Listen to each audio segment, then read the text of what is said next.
सारे क्वेश्चंस तो आज नहीं हो पाएंगे, लेकिन जितने हो पाएंगे आज हम कर लेंगे, ठीक है। तो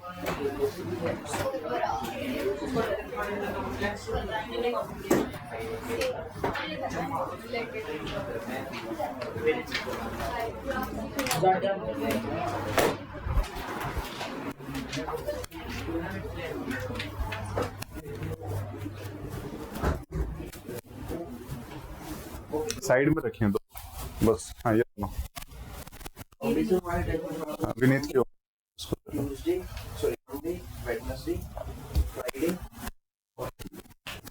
सिर्फ 4 दिन का 4:30 से 6:30। यहाँ पे भी यहाँ होगी 10 से 2 या 3।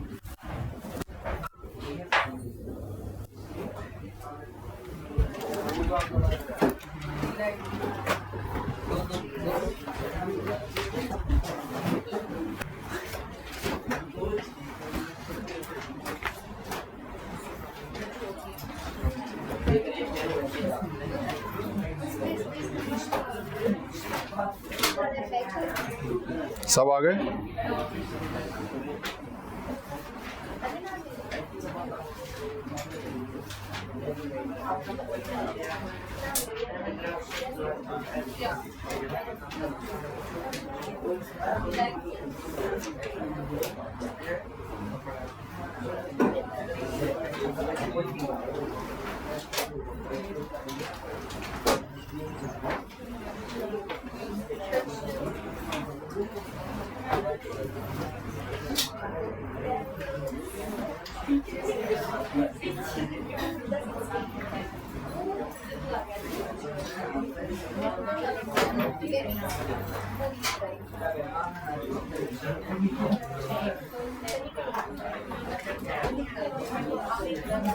सब आ गए क्या? ठीक है, तो ज्योग्राफी के क्वेश्चन आंसर्स हम लिखेंगे, ठीक है, जो आपने किए भी होंगे। तो पहले तो जो फिल इन द ब्लैंक वाले थे, मल्टीपल चॉइस थे, मल्टीपल चॉइस, तो उसके आंसर्स कॉपी में नहीं लिखे हैं कईयों ने, लिखे नहीं है कईयों ने।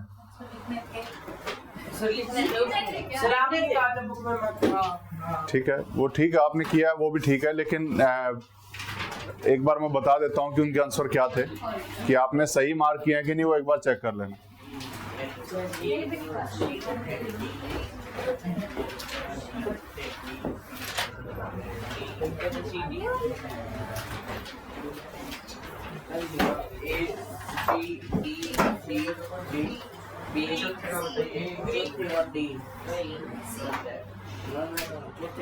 राजदीप, आंसर क्या है?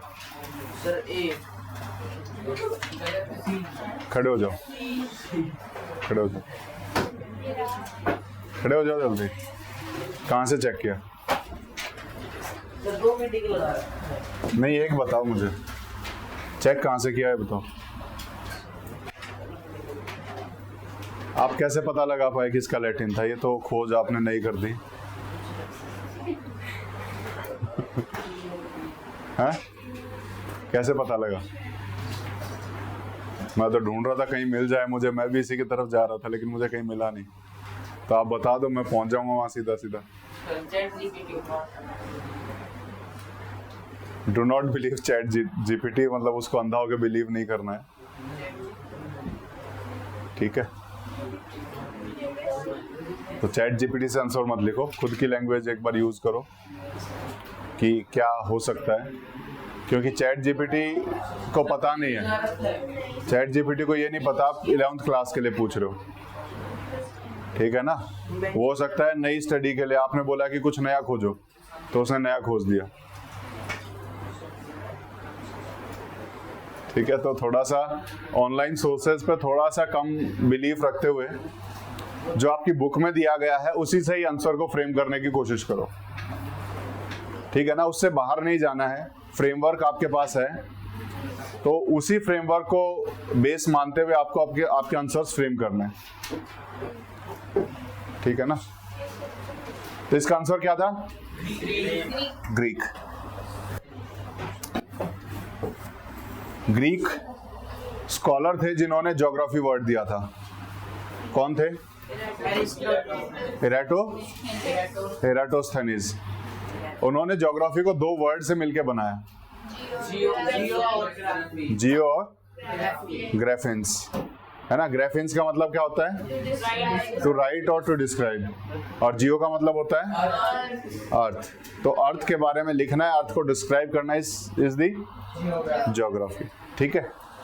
जहां पर डेफिनेशन ऑफ ज्योग्राफी लिखा था उस पे पता नहीं, मतलब ये पहला सेंटेंस तो ठीक है कि geography is made up of 2 words, या फिर geography is combination of 2 words, वो तो ठीक है कि उसका मतलब क्या होता है, so that we can infer the meaning of the geography as study of geography, वहां तक ठीक है। लेकिन उसके बाद की जो सेंटेंस लिखा हुआ उसका कोई यूज नहीं है उसमें, और सबने वो एक्स्ट्रा लिखा हुआ है डिफाइन ज्योग्राफी के बाद।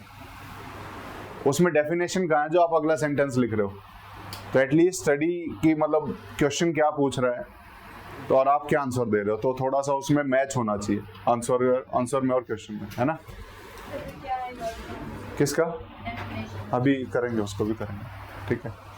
तो इसका आंसर क्या हो जाएगा? ग्रीक। जियो भी ग्रीक है, ग्राफिन भी ग्रीक है, और ज्योग्राफी जब बना तो कहीं ना कहीं ग्रीक स्कॉलर ने दिया। नहीं, अब तो ये इंग्लिश का वर्ड है, ये ग्रीक कैसे हो जाएगा? ज्योग्राफी इज इंग्लिश वर्ड, तो इसको ग्रीक नहीं कह सकते, लेकिन ये ग्रीक वर्ड से मिलके बना है। जियो और ग्राफिन किसने दिया है? एराटोस्थेनीज, जो खुद में ग्रीक स्कॉलर थे। फादर ऑफ ज्योग्राफी एराटोस्थेनीज, ठीक है। क्या लगा है इसका?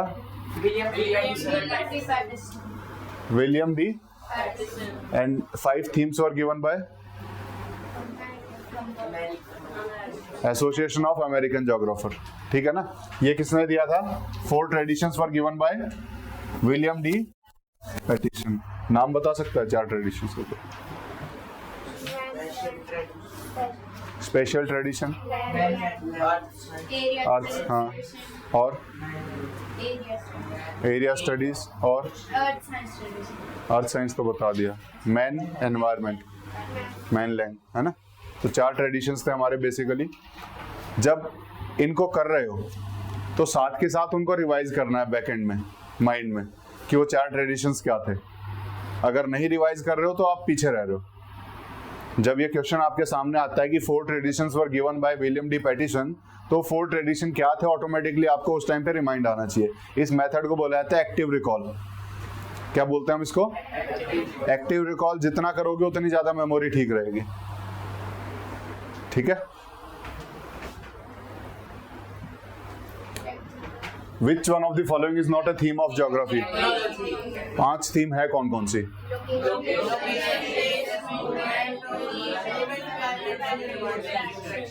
पांचों याद हैं? पांचों याद हैं, ठीक है। तो इसमें से technology is not a theme, बाकी तीनों हैं, ठीक है। तो आंसर क्या हो जाएगा? टेक्नोलॉजी, ठीक है। Next, systematic approach.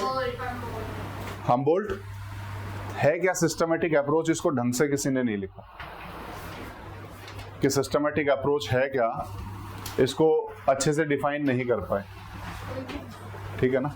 तो आज हम उसको भी देखेंगे कि how this systematic approach can be defined, या फिर उसको जब डिफरेंशिएट करने के लिए बोला गया कि आपको डिफरेंशिएट करना है with in this systematic approach and regional approach. तो पॉइंट्स तो आपने लिखे हैं, 4 पॉइंट बहुत से ने लिखे हैं, और वो सही भी हैं, वो गलत नहीं है, लेकिन उसको थोड़ा सा एक्सप्लेन करो कि वो कैसे सही है, ठीक है। थोड़ा सा उसको अपने हिसाब से लिखने की कोशिश करो। तो यहाँ पर सिस्टमेटिक अप्रोच किसने दी थी? हमबोल्ट ने। और हमबोल्ट को क्या बोला जाता है? Father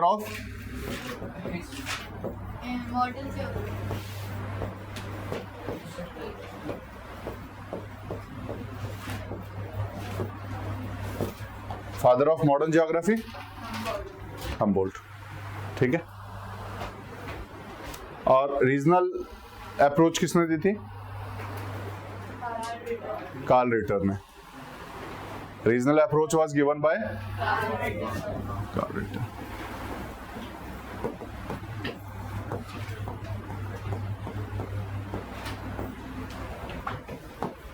next, anthropology deals with races, human races, है ना। Anthropology is the study of humans, and human races. Clear है? रेसेस आ जाएगा इसका answer. Which one is wrongly matched? Population geography. D क्यों है? डी क्यों है? डी में सिर्फ स्पेलिंग मिस्टेक और कुछ गलत नहीं है। बुक में इसको ठीक कर लेना। This is population not पॉपुलियन।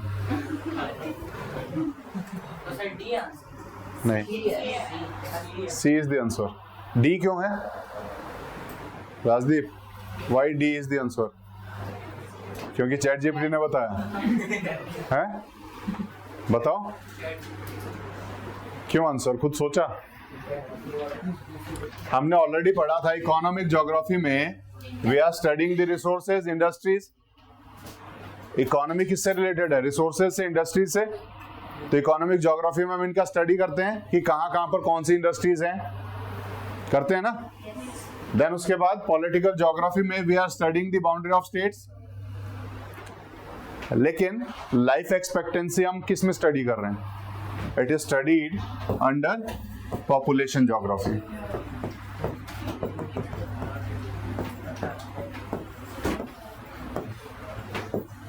Life expectancy studied under. तो कल्चरल ज्योग्राफी में हम क्या पढ़ते हैं? कल्चर्स को, spread of culture, spread of customs, कि कल्चर कहां कहां पर फैले हुए हैं। तो special locations, special patterns of culture are studied under cultural geography. ठीक है? क्लियर है? गर्व? ठीक है। हाँ, और इसको ठीक कर लेना। पॉपुलेशन ज्योग्राफी में डिपेंडेंसी रेशियो है। ठीक है? This is population. Next, metrology is the study of atmospheric conditions. तो आंसर क्या होगा? एटमॉस्फेयर। इसकी भी स्पेलिंग ठीक कर लेना एस्टेरॉइड की। OID है, नॉट IOD।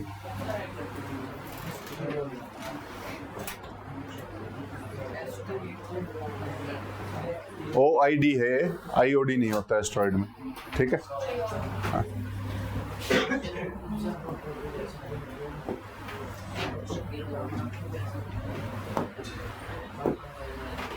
तो आंसर इज एटमॉस्फेयर।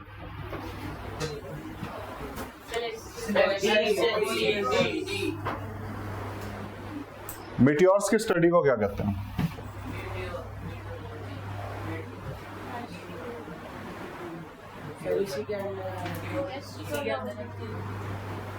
इसके लिए एक अलग स्टडी होती है जिसको हम बोलते हैं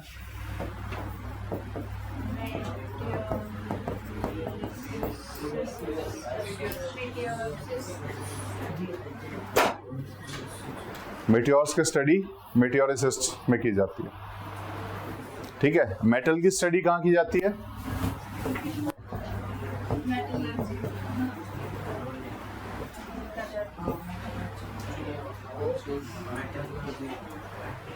मेटल्स की स्टडी कहाँ करते हैं?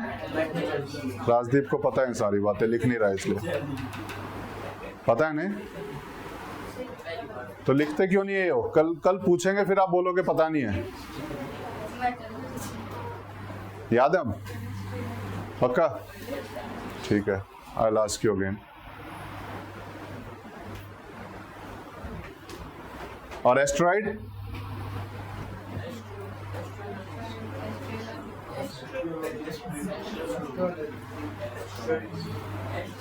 प्लैनेटरी स्टडी जहां पर भी होंगी वहां एस्टेरॉइड्स को पढ़ेंगे। बेसिकली ज्योग्राफी में प्लैनेटरी स्टडी में हम इसको पढ़ते हैं।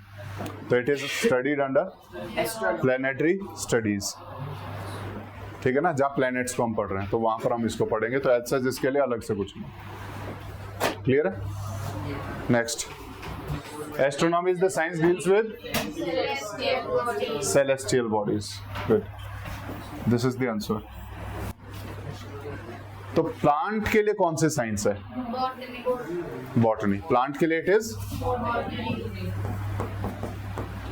एनिमल्स के लिए और क्लाइमेट के लिए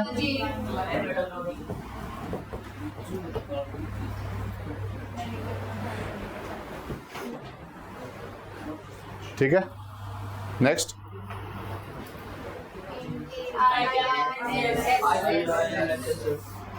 ये बहुत ट्रिकी क्वेश्चन है, पता है। इसका सॉल्यूशन इतना, हाँ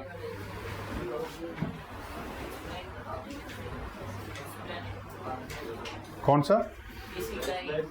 हाँ तो इसी पे तो पहुंचा था मैं अभी। ये ट्रिकी क्यों है? ये आपने आंसर क्या लगाया? IRNSS ग्लोबल सिस्टम है कि रीजनल सिस्टम है? और पूछा क्या है? Global navigational satellite system. India में हम कौन सा ग्लोबल सिस्टम यूज करते हैं? GPS यूज करते हैं, ठीक है ना। अगर ट्रिकी क्यों, अभी लिख लो, अभी आंसर मत लगाओ क्या है, ठीक है। ऑफ इंडिया पूछा है, क्वेश्चन इज ऑफ इंडिया। हमारे पास इंडिया का ग्लोबल सिस्टम कोई है ही नहीं। ग्लोबल सिस्टम हमारे इंडिया में कोई डेवलप हुआ है? इंडिया में जो है, जो इंडिया का खुद का है, दैट इज IRNSS, लेकिन ये रीजनल है, तो ये क्वेश्चन ही गलत है। इसका स्टेटमेंट थोड़ा सा चेंज होना चाहिए। या तो ये बन सकता है विच GNSS system is used in India, या फिर ये हो सकता है which type of positioning system is developed in India, या फिर right the navigational satellite system of India. तो ये थोड़ा सा ठीक हो जाएगा। अब यहां पर ये पूछ करके इन्होंने बहुत कंफ्यूजन सा क्रिएट किया हुआ है, लेकिन हम सिचुएशन को समझते हुए इसको IRNSS पे लॉक करेंगे, ठीक है। Will lock it to IRNSS, ठीक है, क्योंकि हमें ज्यादा ध्यान देना है इंडिया वाले पे, ठीक है। अदरवाइज अगर ये पूछा जाता इन इंडिया तो that would have been GPS। Of की जगह सिर्फ इन लगा देते तो GPS आंसर करते उसको, ठीक है। तो इसीलिए जब पढ़ो तो थोड़ा सा ट्रिक्स भी देख लो कि कौन से ट्रिक खेलिए यहाँ। तो कई बार ऐसे ट्रिकी क्वेश्चंस आ जाते हैं जिसका क्लियर आंसर होता नहीं है, ठीक है। GPS कहाँ का है? ग्लोनास और ग्लोनास किसी ने फुल फॉर्म पूछी थी? गर्व क्या है? पूछी थी तो चेक भी करनी चाहिए।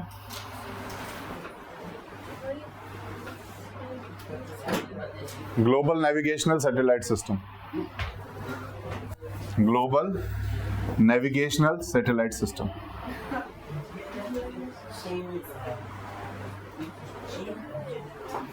ठीक है, बड़ा सिंपल है। लिखने का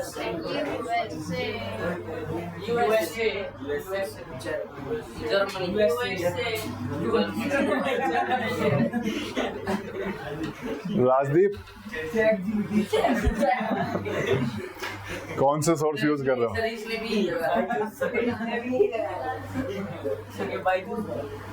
ये सब ऑनलाइन सोर्सेज वाले हैं। एटलीस्ट जो क्लास में बताया उसे ध्यान से सुनो तो गलत नहीं होंगे।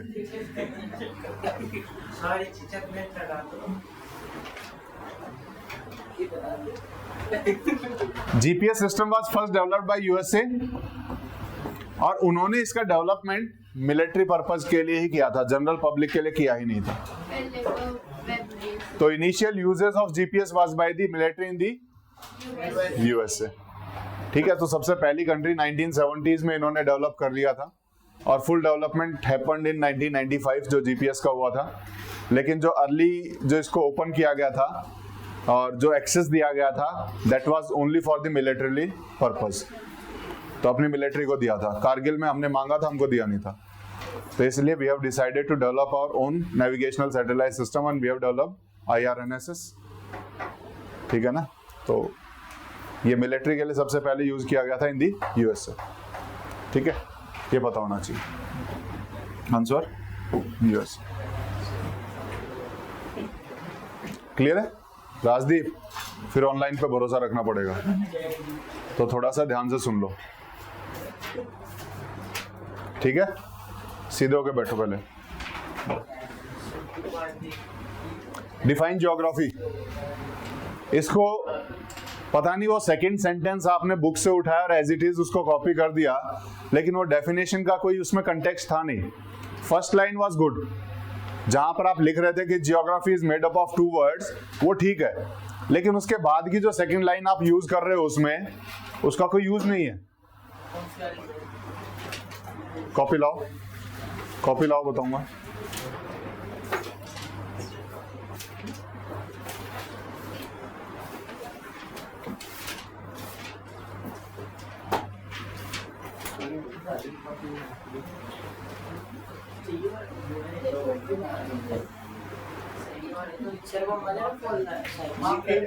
क्या है? हाँ, आपने लिखे ही नहीं, इसीलिए पूछ रहे हो कौन से वाली। आपने हिस्ट्री में भी नहीं लिखे, इसमें भी नहीं लिखे हैं, और आपको बोला था लिख के लाने, आज जमा करनी थी कॉपी, बोला था।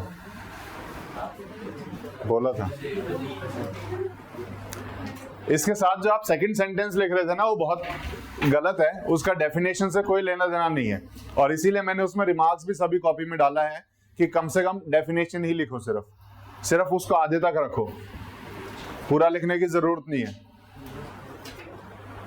ठीक है? तो इसकी डेफिनेशन अगर आप लिखोगे तो इसको 2 हिस्सों में आप डिवाइड कर सकते हो।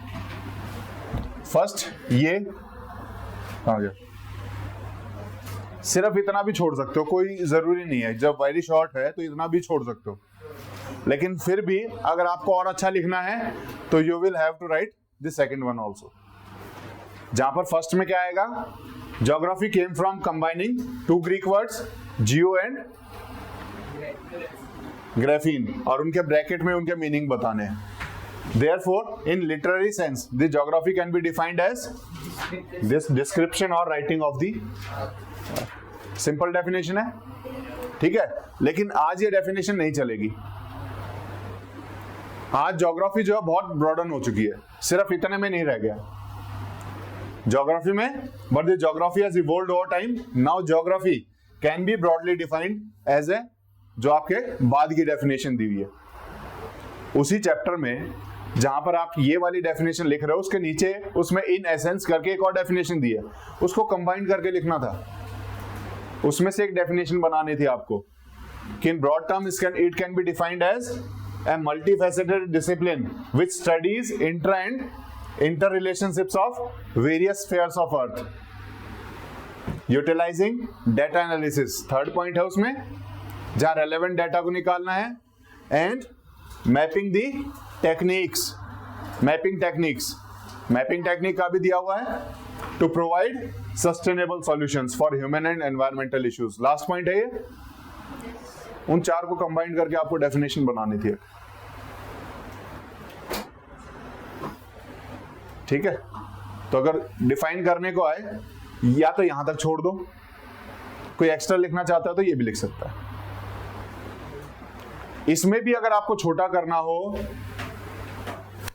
यहां तक it is more than enough.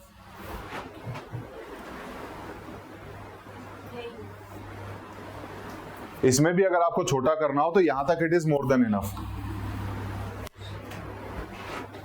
बहुत तरीके हैं इसको लिखने के, ठीक है ना? डिपेंडिंग अपॉन योर ईज, आप कैसे लिखना चाह रहे हो, आप इसको 3-4 तरीके से लिख सकते हो, सिर्फ इतना भी लिख सकते हो, यहां तक भी लिख सकते हो, पूरा भी लिख सकते हो। क्लियर है? लिख लोगे पक्का? दोबारा लिखने सारे आंसर, इसलिए बोल रहा हूं मैं, जिसने यही लिखा है वो मत लिखो आगे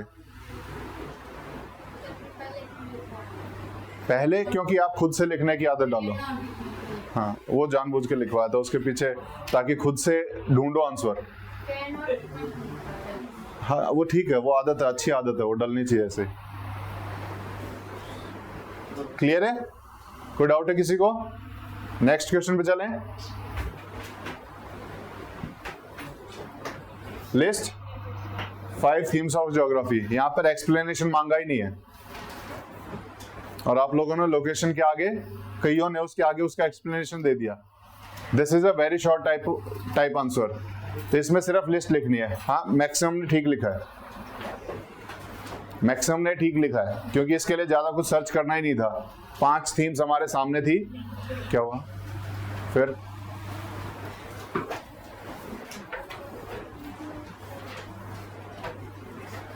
राजदीप आप बीच में ही आ जाओ, खड़े हो जाओ। नहीं, आप सुनते कहाँ फिर? नहीं सुन रहे हो, आ जाओ, बीच में आ जाओ। चलो चलो जल्दी आ जाओ। ठीक है, बैठ जाओ। और वो डायरी में जो मैंने होमवर्क दिया लिखा है, अभी साइन करूंगा मैं, आप दोनों। ठीक है, अभी लिख लो, अभी साइन करूंगा मैं क्लास के बाद ही। ठीक है, 5 थीम्स क्लियर है, कुछ ज्यादा इसमें लिखना ही नहीं था। 5 themes, location, region, movement, human environment interaction, और क्या था? रीजंस। ठीक है, क्लियर है, इसमें कोई डाउट होना नहीं चाहिए। ये तो सबने ठीक ही लिखा है, मैक्सिमम ने। ठीक है, आपने क्या लिखा था इसका आंसर?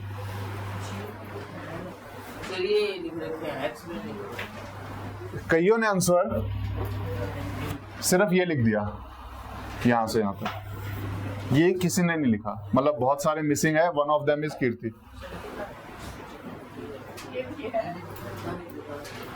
जब आंसर लिख रहे हो तो एटलीस्ट बताओ कि क्या लिख रहे हो, है ना? Introduction part of the answer is must जब आप आंसर लिख रहे हो। ठीक है ना? तो इंट्रोडक्शन पार्ट को मिस नहीं करना है।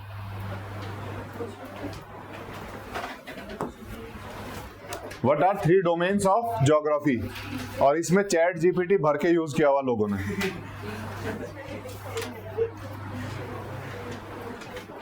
थ्री डोमेन्स में लिखा हुआ लिथोस्फेयर, एटमॉस्फेयर, हाइड्रोस्फेयर।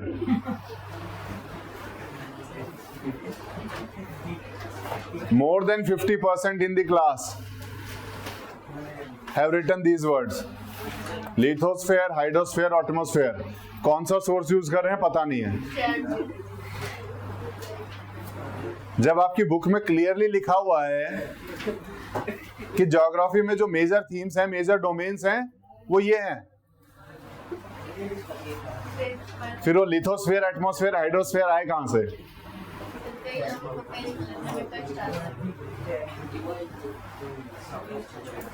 कहां से लिख रहे हो सोर्स?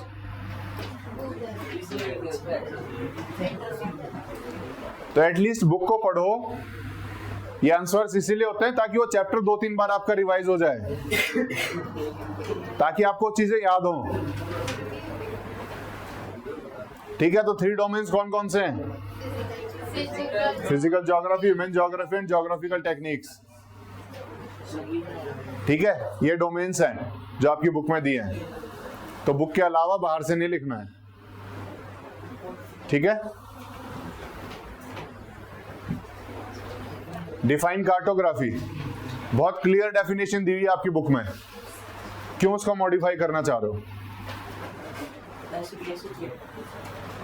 हाँ, तो फिर इसमें मॉडिफाई करने की जरूरत कहाँ है? बहुत क्लियरली दिखा हुआ है। सिर्फ स्टडी लिखा हुआ, उसकी स्टडी एंड प्रैक्टिस कर दो, बस बात खत्म। क्योंकि हम सिर्फ स्टडी नहीं कर रहे हैं, बना भी रहे हैं, पढ़ भी रहे हैं उसको।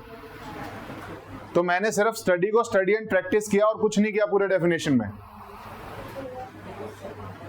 तो cartography is the study and practice of making maps of various scales using authentic information. ठीक है, वही एज इट इज लिखनी थी जो बुक में दी है। उसके अलावा इसमें चेंज करने का स्कोप कहाँ है? कहीं स्कोप है ही नहीं। तो जबरदस्ती चेंज नहीं करना होता चीजों को। ठीक है, क्लियर है? Mathematical geography,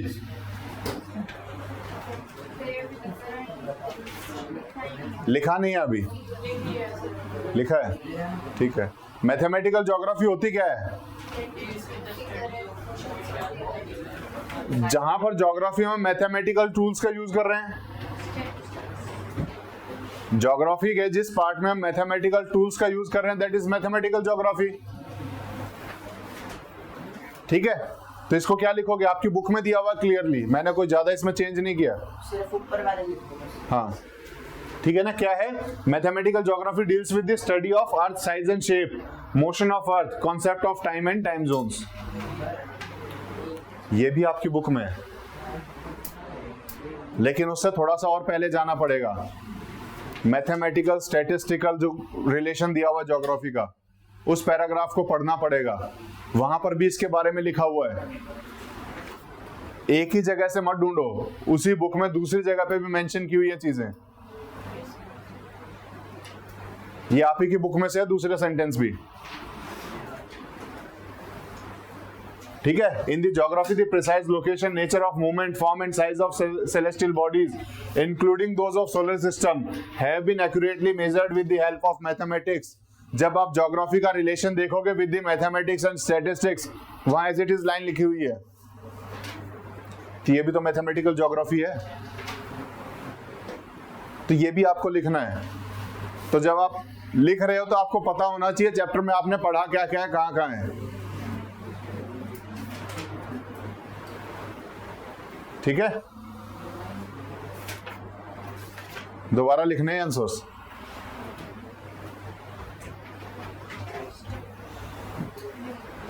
difference between systematic and regional approach. इसमें एक सिंप्लीफिकेशन नहीं दिखाई दिया, ठीक है, थोड़ा सा मैं उसको आज बता देता हूं कि कैसे उसको सिंप्लीफाई कर सकते थे। सर आप इनकी पीडीएफ डाल दोगे? नहीं नहीं, ठीक है। सिस्टमैटिक अप्रोच और रीजनल अप्रोच में डिफरेंस देखेंगे तो सिस्टमैटिक अप्रोच में क्या होता है, एक सिस्टम से चलेंगे, पहले पूरे वर्ल्ड में एक चीज को नोटिफाई करेंगे, चाहे वो रेनफॉल है चाहे कुछ भी है, और जब उसको हम पढ़ लेंगे पूरे वर्ल्ड के स्टेटस पे, तब हम उसको डिवाइड करेंगे स्पेशल पैटर्न्स में।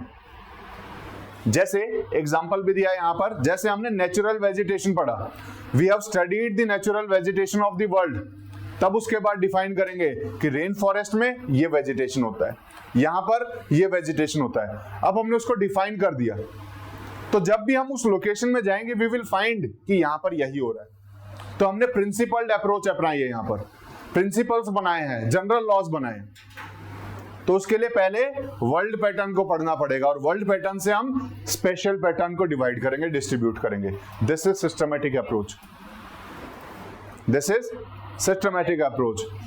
मैंने आपको बोला था कि आपके 12th क्लास का जो first chapter, sorry 11th class का ही फर्स्ट चैप्टर है, वो सिमिलर है इसका ज्योग्राफी का, और उसमें बहुत इजी तरीके से सिर्फ यही लिखी है जो मैंने आपको बताई, सिस्टमैटिक अप्रोच की सिर्फ यही। हालांकि उसमें बहुत कम दिया हुआ है, सिर्फ सिस्टमैटिक रीजनल अप्रोच दे करके दे हैव स्टडीड की कौन कौन सी ब्रांचेस है, बात खत्म, उसमें और ज्यादा कुछ पढ़ा नहीं है। अगर आप चाहो तो 11th क्लास की जो फर्स्ट चैप्टर है एनसीईआरटी का पीडीएफ आपके पास मिल जाएगा, है ना, उसको एक बार पढ़ने की कोशिश करना, 4-5 पेज है, पहला चैप्टर खत्म, और यही सारी चीजें उसमें। फंडामेंटल्स ऑफ ज्योग्राफी में,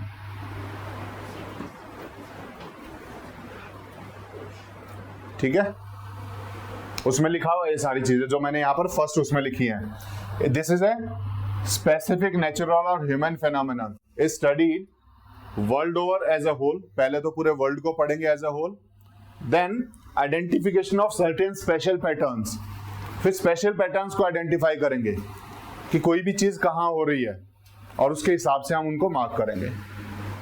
अगर हम किसी को इक्वेटर बोल रहे हैं तो उसके कुछ फीचर्स होंगे, तो फीचर्स को आइडेंटिफाई करके वी विल फाइंड कि ये इक्वेटोरियल रीजन है, यहां पर इस तरह के फीचर्स पाए जाते हैं। तो उसके लिए पहले हमें पूरे वर्ल्ड को रीजन्स के स्टडी करना पड़ेगा, लेकिन यहां पर हम पहले ही रीजन्स को डिवाइड कर देते हैं रीजनल अप्रोच में, और उसी रीजन में हर एक फैक्टर को पढ़ते हैं। वहां रेनफॉल भी पढ़ेंगे, वहां पर हम टेम्परेचर भी पढ़ेंगे, वहां ह्यूमिडिटी भी पढ़ेंगे, लेकिन यहां पर पहले पूरे वर्ल्ड का टेम्परेचर पढ़ेंगे, उसके हिसाब से डिवाइड करेंगे कि इस रीजन में इस टेम्परेचर रेंज, ये टेम्परेचर रेंज मिलेगी। इक्वेटोरियल रीजन में ये टेम्परेचर रेंज मिलेगी। हम टेम्परेचर्स के हिसाब से वर्ल्ड को डिवाइड करेंगे इन दिस पैटर्न, और इस पैटर्न में डिवाइड करने की जरूरत नहीं, सीधा रीजन में जाओ, रीजन को स्टडी करो। ये डिफरेंस है दोनों में, this is the basic difference. ठीक है ना। जब भी आंसर लिखो तो कहीं ना कहीं एग्जांपल्स को लिखने की कोशिश करो। वो जो आपने लिखा है ना उसको इजी बना देंगे अगले को समझने के लिए कि आप क्या क्या कहना चाहते हो। ठीक है। तो यहां पर जैसे एग्जांपल ले लिया, नेचुरल वेजिटेशन, यहां पर studied at world level first, then pattern like equatorial rain forest is identified. पहले वर्ल्ड लेवल पर हमने नेचुरल वेजिटेशन पढ़ा, फिर उसके बाद पैटर्न को आइडेंटिफाई किया कि ये हमारा डेसिडुअस फॉरेस्ट है, ये हमारा इक्वेटोरियल रेन फॉरेस्ट है। अलग अलग रीजंस को आइडेंटिफाई कर दिया on the basis of vegetation. लेकिन उसके लिए पहले हमें पूरे वर्ल्ड ओवर पढ़ना पड़ेगा कि क्या है। ठीक है। यहां पर हम सीधा रीजंस पे चले जाएंगे। In this approach world is divided into regions directly. World is divided into regions, then all the geographical phenomena in a particular region are studied. और उस रीजन में हम सभी फेनोमेनास को, सभी फीचर्स को पढ़ते हैं। For example, administrative units like state, district, taluks can also be treated as, ये आपकी बुक में दिया हुआ है as it is। एक डिस्ट्रिक्ट है, दिस इज अ रीजन, हम उस डिस्ट्रिक्ट को स्टडी कर रहे हैं। We are not studying the patterns, we are studying the regions. यहां पर हम पैटर्न्स को स्टडी कर रहे हैं, यहां रीजंस को स्टडी कर रहे हैं। क्लियर है दोनों में डिफरेंस? ठीक है। In this approach, a particular phenomena is considered for detailed understanding, और इसमें the reasons could be classified based on single factor और multi factor। single factor सबने लिखा, multi factor की बात कोई कर ही नहीं रहा अपने आंसर में। कि रीजनल अप्रोच में हम सिर्फ सिंगल फैक्टर नहीं, मल्टी फैक्टर से भी डिवाइड करते हैं। डिस्ट्रिक्ट एक मल्टी फैक्टर रीजन है। डिस्ट्रिक्ट क्या है? एक मल्टी फैक्टर रीजन है जिसमें बहुत सारे फैक्टर्स हैं। वहाँ टेम्परेचर भी स्टडी कर सकते हैं हम, रेनफॉल भी स्टडी कर सकते हैं, ह्यूमिडिटी भी स्टडी कर सकते हैं, बहुत सारी चीजें, वेजिटेशन भी स्टडी कर सकते हैं। तो मल्टी फैक्टर रीजन हो जाता है। ठीक है। Then it is divided into 4 main branches, सबने लिखा है। और ये भी 4 ब्रांचेस में डिवाइड किया, ये सबने लिखा है। ठीक है। ये भी लिखा है सबने, नोमोथेटिक अप्रोच है, ये सबने लिखा है, दिस इज आइडियोग्राफिक अप्रोच। लेकिन ये लास्ट में आएंगे, पहले तो हमें डिफरेंस तो आइडेंटिफाई करें। तो फर्स्ट थिंग फर्स्ट, उसके बाद ये बाद की चीजें हैं। उसके बाद वी विल टेल कि ये जो है हमबोल्ट ने आइडेंटिफाई किया और ये कार्ल रिटर्न है, ये बाद की बातें हैं। आप शुरुआत यहां से कर रहे हो। क्लियर है? ठीक है। लिख पाओगे? चलो, ज्योग्राफिकल डाटा मैट्रिक्स, इसको भी कोई बात नहीं, ये तो कर लें। ज्योग्राफिकल डाटा मैट्रिक्स, इसको भी बहुत ने तो मिस ही कर दिया, और लिखा तो आधा ही लिखा, और लिखा भी तो उसको सिंपल लैंग्वेज में नहीं कर पाए। जो लिखा उसको सिंपल लैंग्वेज में नहीं कर पाए। तो इसमें क्या जरूरत थी? थोड़ा सा सिंप्लीफाई करने की जरूरत थी। पहले समझो व्हाट इज मैट्रिक्स। हमारी बुक में मैट्रिक्स और इज में अलग अलग करके नहीं लिखा हुआ। जब आप उस पैराग्राफ को पढ़ोगे तो आपको यह दिखाई देगा।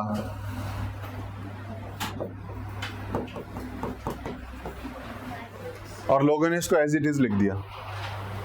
ये दो अलग अलग वर्ड है, मैट्रिक्स इज, वो गलती से एक साथ छपे हुए हैं।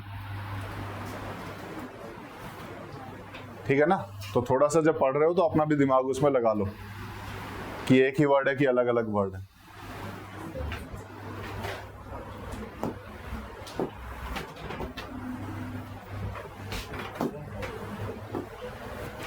तो है क्या ज्योग्राफिकल डाटा मैट्रिक्स? मैट्रिक्स पता है आपको क्या होती है? मैट्रिक्स टेबल फॉर्मेट में किसी भी डाटा को रखना इज मैट्रिक्स। वही लिखना था फर्स्ट लाइन में कि geographical data matrix refers to a structured arrangement of geographical data in rows and columns, typically organized in table format. This is the definition. Simple है। जब हम geographical data को rows and columns में divide कर देंगे, that will form a matrix.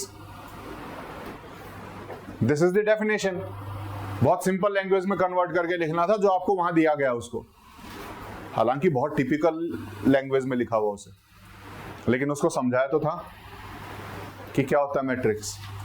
ये भी बताया था ज्योग्राफिकल डाटा मैट्रिक्स, जब हम रोज एंड कॉलम्स में ज्योग्राफिकल डाटा को डिवाइड कर रहे हैं, this is geographical data matrix, वही चीज लिखनी थी। अब उसी को सेकंड पॉइंट लिखो, ये तो डेफिनेशन हो गई। सेकंड पॉइंट पे आ जाओ, each row represent group of variables, जहां पर हम कैरेक्टरिस्टिक लिखेंगे। रोज में हम क्या लिख रहे हैं, फीचर्स लिख रहे हैं, रेनफॉल, टेम्परेचर, ह्यूमिडिटी, ये आपके रोज में आएंगे। और कॉलम से हम क्या लिख रहे हैं, कॉलम में हम रीजन्स लिख रहे हैं, such as Rohtak, Shimla, regions columns में। यहां एग्जांपल दो कि क्या लिखोगे, वेरिएबल्स हैं तो क्या वेरिएबल्स हैं, तो वहां एग्जांपल दो कि this has to be written in the rows. ठीक है, तो एग्जांपल के साथ उसको थोड़ा सा लिखने की कोशिश करो तो थोड़ा क्लियर हो जाता है। ठीक है, और उसके बाद थर्ड में क्या लिखोगे, इससे हो क्या रहा है, इसका use, the matrix format allows for the systematic organisation, storage and analysis of geographical data. उससे होगा क्या, this will facilitate various spatial analysis, आपकी बुक में दिया as it is, and decision making process in geography and related fields, आपकी book में दिया, मैंने कहीं और से नहीं लिया। ठीक है, और उसके बाद अगला लिख सकते हो, ये किसने अडॉप्ट किया है, उसका नाम लिखो, कहां से अडॉप्ट किया है, लिखना है लिखो, लेकिन इसको बाद में लिखो। हम अगर क्वेश्चन को इंट्रोडक्शन, बॉडी और कंक्लूजन में डिफाइन कर रहे होते, तब उस टाइम पे ये चीज सबसे ऊपर आ जाती,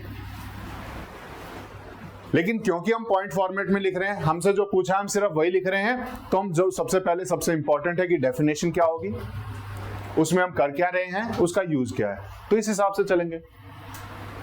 तो जब आंसर लिख रहे हो तो एक स्ट्रक्चर फॉर्मेट में लिखने की कोशिश करो, उसको थोड़ा सा स्ट्रक्चर बनाने की कोशिश करो कि किस तरीके से लिखा जा सकता है। अगर इसी क्वेश्चन को मुझे दूसरे वे में लिखना होता कि where I will have to give the introduction for this answer, तो उस टाइम पे मैं इन चीजों का सबसे ऊपर लिखता